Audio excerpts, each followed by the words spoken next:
안녕하세요. 자, 이번 시간 이제 부가가치세 이론 계속 갑니다. 이번에는 교재 챕터 2 과세거래. 과세거래로 갑니다. 챕터 2. 그중에 1절이 과세거래의 개념. 부가세법상 과세대상, 즉 부가가치세를 계산해야 되는 대상. 과세거래는 다음과 같이 3개가 있어요. 재화의 공급, 용역의 공급, 재화의 수입. 그럼 용역의 수입도 있어야지 왜 없어? 그러면 안 됩니다. 용역 수입은 없어요. 시험에 나올 수도 있겠죠. 다시 재화나 용역의 공급을 회계로 따지면 매출로 해석하시랬지요. 재화나 용역을 공급하는 거. 재화는 물건이라고 그랬고 용역은 어떤 서비스, 행위, 행동이랬죠. 강의라든가 아니면 강연 또 뭐 있지 보험 그 변호사 상담하는 거 이런 게 다 용역 제공이랬잖아요. 또 그리고 참 중요한 게 있다. 여기서 말하는 용역, 우리 세법에서 용역 중에 이제 공부할 때 진짜 중요한 거, 물론 이 교육도 그렇고 변호사 변호하는 거 아니면 세무사 서비스 제공 이런 것도 다 용역이지만 우리 공부할 때 진짜 중요한 용역 중에 이런 거예요. 건설업하고 음식업, 숙박업 이런 것들은 다 용역으로 봅니다. 아까 그 얘기는 앞에 시간에 그 얘기는 안 했네. 변호사 얘기만 하고 교육 얘기만 하고 그죠? 다시 건설업.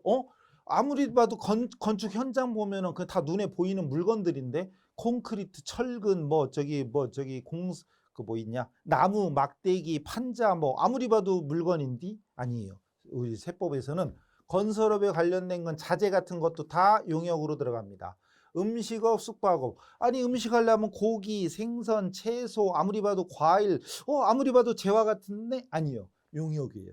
음식업에 관련된 그 자재, 식자재 이것도 다 용역으로 들어가요. 아셨죠? 용역.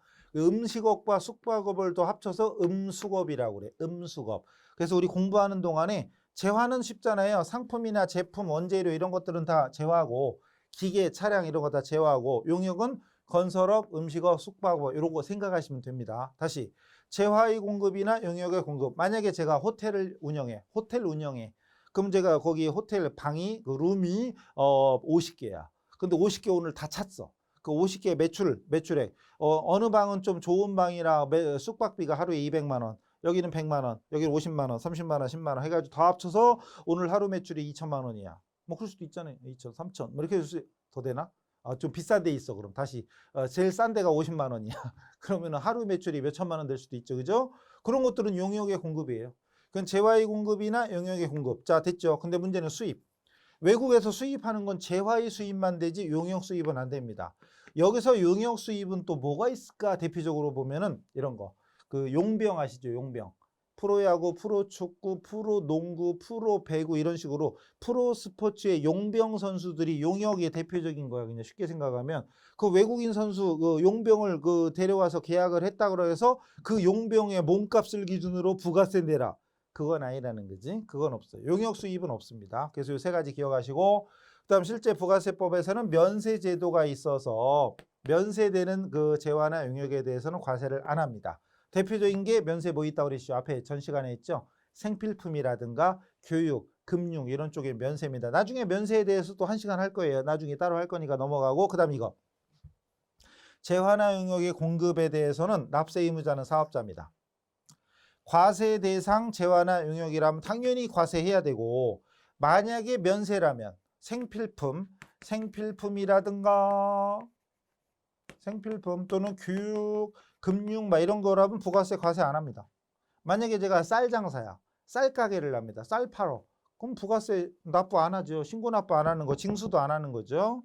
그 다음 중요한 게 있어요. 여기는 사업자잖아요. 근데 재화의 수입에서는 사업자이든 개인이든 상관없습니다. 외국에서 수입하는 건 내가 개인 자격으로 수입하든 법인, 사업자 입장에서 수입하든 상관없어요. 개인이어도 과세 대상이면 과세합니다. 과세 대상이면 과세, 면세 대상이면 안 하는 건 당연한 거지 뭐. 중요한 건 포인트가 이겁니다. 수입일 때는 재화의 수입은 사업자일 때만 과세한다. 이러면 틀려요. 사업자가 아니어도 즉 개인 자격으로 수입하더라도 과세합니다. 부가세 내야 돼요. 누구한테? 세관장한테 내야지. 그다음 재화의 개념. 첫 시간에 재화를 간단하게 설명드린 적은 있잖아요. 재화의 공급할 때 재화, 어떤 재산적 가치가 있는 재산, 재물, 재산적 가치가 있는 화폐, 돈 값어치가 있는 화폐, 돈 값어치가 있는 물건, 팔면 돈 생기는 거. 근데 거기에 또 유채물이 있고 무채물이 있죠.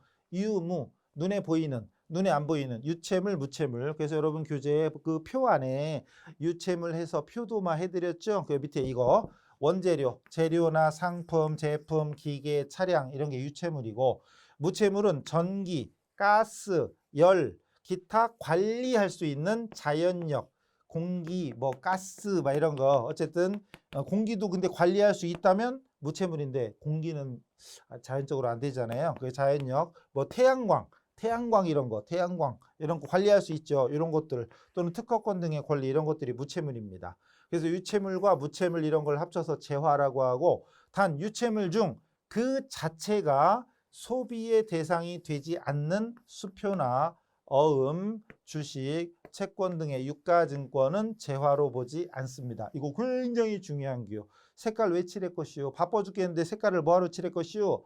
중요하니까. 즉 시험에 잘 나오니까. 사실 수표나 어음, 주식은 그 자체가 소비가 아니죠. 이건 재화의 소비의 결제 수단 이런 거잖아요. 그러니까 이건 이 자체가 소비 대상이 아니죠. 음식은 먹고 그다음에 기계는 사용하는데, 수표나 주식은 그걸 찢어서 먹고 이런 건 아니잖아요. 소비 대상이 아니기 때문에 유가증권은 재화가 아니다. 주식, 수표, 어음 이런 것들 유가증권이 아니, 재화가 아니다. 꼭 기억하세요. 유채물, 무채물, 재화. 지금 재화를 하고 있었다. 넘어가고 그다음 공급의 범위. 자, 이게 중요해요. 여러분 이제 교재 2번에 공급의 범위 있죠. 여기서부터는 별표 9,999억 개 같은 별표 3개 쳐놓고요. 조 단위로 넘어가고 싶은데 잘 모르잖아요, 여러분. 1시, 100천, 만, 10만, 100만, 1000만, 억, 10억, 100억, 1000억, 조, 10조, 100조, 1000조, 경. 어디까지 가요? 10경, 100경, 1000경. 모르죠? 해. 10경, 10회, 100회, 1000회. 자, 양, 구, 간, 정, 제, 극, 항하사, 아승기, 사유타, 불가사의, 무량대수. 아직 멀었어요. 근데 위에 몰라서 안 하는 게 아니라 너무 가면 힘드니까 1000억 개까지만 가는 거야. 그냥 9,999억 개 같은 별표 3개 쳐놓고 여기는 달달달 외우셔야 돼요. 여기서부터 한 장 반, 여기는 달달달달 외우셔야 돼. 달달달. 자, 공급의 범위. 공급, 즉 회계로 따지면 무엇이라고 하라? 공급이 회계로 따지면 매출. 근데 공급이 실지 공급 또는 실질 공급, 실지 공급과 간주 공급이 있다. 유상 공급과 무상 공급이 있다. 실지 공급, 간주 공급. 실질 공급은 우리가 그냥 쉽게 생각하면 매매, 물건 파는 거, 그냥 우리가 사고 파는 거 너무나 당연한 거니까 얘기할 필요가 없고, 중요한 건 이거죠. 간주 공급. 공급으로 간주하겠다. 간주라는 건 뭐뭐뭐로 보겠다. 공급으로 보겠다 이거죠. 매출하는 걸로 보겠다. 실제로는 공급이 아니지만 공급으로 보겠다 이거죠. 그래서 자가 공급, 개인적 공급, 사업상 증여, 폐업 시찬 존재와 자계사폐. 간주 공급하면 자계사폐. 간주 자계사폐, 간주 공급 자계사폐, 간주 자계사폐 외우세요. 자가 공급에 다시 또 면세 전용, 비영업용 승용차, 직매장 반출, 면비직, 삐직삐직, 면비직, 삐직삐직, 뭐가 삐직한지는 몰라도 면비직, 자가 공급에 면비직, 자비 면직, 자직 면비, 자면비직, 모르겠다. 어쨌든 자가 공급에 면비직 있어요. 이게 뭐지? 다시 이제 하나하나 갑니다. 면세 전용부터는 그 뒤에 설명이 쭉 다시 나와요. 다시 나오는데 어쨌든 이건 외워놔야 돼. 결론은 자가 공급의 면비직, 개인적 공급, 사업상 증여, 폐업시산 존재 뒤에 쭉쭉 나옵니다. 어쨌든 간주 공급은 원래는 공급은 아니지만 공급으로 보겠다. 공급으로 본다는 얘기는 부가세 내라 이거지.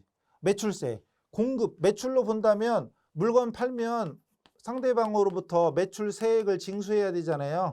매출세액을 징수하고 물론 나중에 매입세액을 공제받겠지. 공제받을 수 있으면 공제받고 나머지를 납부해야 되잖아요. 세금을 납부해야 되잖아요. 다시 공급으로 본다면 매출한다면 상대방으로부터 세금 부가세를 받아서 걷어들여서 매입세에 공제 받을 수 있으면 공제 받고 공제 못 받는 것도 있어요. 나중에 배워요. 아직 안 배우시오. 공제 못 받는 것도 있어. 어쨌든 공제 받을 수 있으면 받고 나머지를 내면 되는 거잖아요. 그러니까 공급이면 부가세를 받아서 내야 돼. 공급에 해당되면 간주공급, 공급에 해당된다며요. 공급으로 본다며. 그러면 이런 것들은 매출되는 걸로 간주하여 부가세를 걷어서 내라 이거지. 뭐 어쨌든 그래서 이거 여기는 이 표는 완전히 달달 외워야 돼. 자, 그다음에 어쨌든 간주공급에는 자계사폐가 있다. 다시 자가공급에는 면비직, 자비면직, 자면비직, 자직비면 모르겠어. 어쨌든 자가공급에 면비직까지 외워놔요. 자, 근데 그 밑에 이런 교재로 갈게요. 바로 밑에 가면 가로 1번에 실질공급. 실질적인 뭐 매매라든가 물건을 만들어주는 가공, 교환, 기타 계약상, 법률상 원인에 의한 공급이면 그냥 당연한 공급이니까 뭐 이건 신경 쓸 게 없고 중요한 건 이거죠. 2번.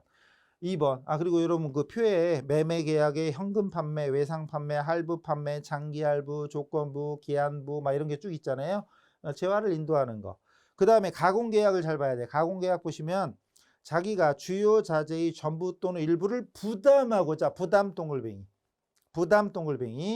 부담하고 상대방으로부터 받은 재화에 공작을 가해. 내가 뭔가를 만들어서, 내가 뭔가를 손대서, 제가 주요 자재 전부든 일부든 조금을 부착해서 가공해서 넘긴다. 그럼 재화의 판매, 실질 공급이에요.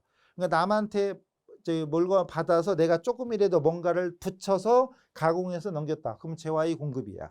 그 다음 교환, 뭐 바꾸는 거죠. 교환, 다른 종류 인도 대가로서 재화를 인도받거나 제공하는 거, 교환하는 거. 그 다음에 기타 현물 출자, 경매 막 이런 것들로 인해서 양도하는 거, 이런 것들 다 실질 공급이다. 여기 각각의 설명이 하나씩 다 들어가 있죠. 이거 특히 요거 가공계약에서 전부 또는 주요 자재 전부 또는 일부를 부담하고 공작을 가하여 제공했을 때, 내가 뭐 손을 대서 인도했을 때, 이런 것들이 가공계약이다 했고, 그 다음에 가로 2번.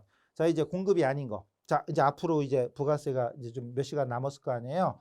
그럼 이제 공급으로 보는 게 있고 보지 아니하는 게 있잖아요. 공급으로 보는 게 있고 보지 아니하는 게 있다면 보지 않는 쪽을 외우는 게 공부의 포인트입니다. 되는 게 있고 안 되는 게 있으면 세법 공부할 때 되는 게 있고 안 되는 게 있으면 안 되는 걸 외워. 왜? 안 되는 걸 물어보니까 시험에서 주로. 자, 공급이 아닌 거. 먼저 첫 번째가 담보. 담보 뭐 들어봤죠? 담보. 말 그대로 담보로 제공하는 건 아주 너 가져라 주는 게 아니잖아요. 담보로 주는 건 말 그대로 내가 만약에 제가 여러분한테 돈을 1억 빌리는데 담보로 맡겼어. 근데 너 가지세요. 이게 아니잖아요. 만약에 내가 은행에서 대출 받으면서 건물로 담보로 맡겼네? 그 건물로 가져. 이게 아니죠. 내가 이 빌린 돈을 안 갚으면 그때 네가 가져. 이거지. 이거 담보로 맡긴 건 진짜 주는 게 아니죠. 당연히 실질적인 공급이 아니지. 재화의 공급이 아닙니다. 담보, 뭐 질권, 저당권 뭐 이런 거 있는 거 담보. 그 다음 두 번째 사업의 포괄량도. 이것도 문제로 종종 출제돼요. 중요한 건 회사 전체를 포괄적으로 양도하는 거야. 일부만 양도하는 게 아니고. 그래서 사업장별로 사업에 관한 모든 권리와 의무를 전체 통째로 넘길 때는 공급으로 안 보는데, 그러니까 책에 예를 들어서 갑이 을에게 3억 원에 넘겼다 그러면 갑은 매출세액 3억, 을은 매입세액 3억이면 세무서 입장에서는 얘한테 3억 받고 얘한테 3천이구나 10%니까 얘한테 받고 얘한테 주고 그러면 세무서는 남는 일이 없어. 어차피 힘들어. 서로 신고받고 납부해야 되고 이러니까 서로 귀찮아. 포괄적으로 양도할 때는 그냥 변경만 하고 결국은 실질적으로 주고받은 거 없다. 이런 식이 되는 거예요. 그래서 그 결국 거래 징수의 실익도 없고 사업자의 편의나 자금 부담 완화를 위해서 공급으로 아예 안 봐. 그러니까 사업을 통째로 넘겼다면 명의만 변경된 거잖아요. 결론은. 명의만 변경된 거니까 굳이 신고하고 환급받고 이럴 필요 없다. 사업의 포괄량도. 근데 사업의 일부만. 전체 사업 중에 전체 100억짜리 사업 중에 예를 들어 한 사업부 5억짜리 사업부를 만약에 누구한테 임대했거나 양도했다. 이거는 별개지. 이거는 별개고. 포괄적이고. 그 다음에 조세물납. 조세호가 아니고 세금을 물납은 돈으로 내는 게 아니라 물건으로. 만약에 제가 세금을 내야 되는데 현금이 없어요. 현금이 없어서 내가 파는 물건으로 대신 내겠다라고 할 수도 있어요. 그게 물납. 근데 만약에 세금을 내려고 내가 물건을 주는데 그거를 재화의 공급으로 봐서 과세를 또 해. 세금 내는 거에 과세금이 또 붙어. 그럼 좀 이상하잖아요. 당연히 과세가 아닌 거죠.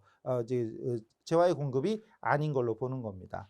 그 다음에 공매, 경매, 강제 경매, 공매, 국세징수법에 의한 공매라든가 민사집행법에 의한 강제 경매 이런 식으로 재화를 인도하는 것은 공급이 아니다. 그 다음에 또 수용시 받는 대가, 도시 및 주거 환경 정비법 또는 공익 사업을 위한 토지 같은 거를 취득에 따른 보상에 따라 법률에 의해서 수용 절차에서 수용 대상인 재화를 인도하고 대가를 받는 경우 이건 재화의 공급이 아니다. 아니 공익 사업이라든가 뭐 택지 개발 이런 식으로 해서 수용 당하면서 보상을 받았는데 그거를 공급으로 간주하여 세금 내라 그러면 억울하잖아요. 이런 거는 공급이 아니다 이거지. 그래서 재화의 공급이 아닌 것들에서 이게 문제로 종종 출제가 되니까 담보, 사업 포괄량도, 조세물납, 강제 공매나 경매, 그리고 수용시 받는 대가, 수용당하고 받는 대가 이런 것들이 다 물론 공익사업 관련된 거예요. 정확히 풀면 이런 것들은 공급이 아니다.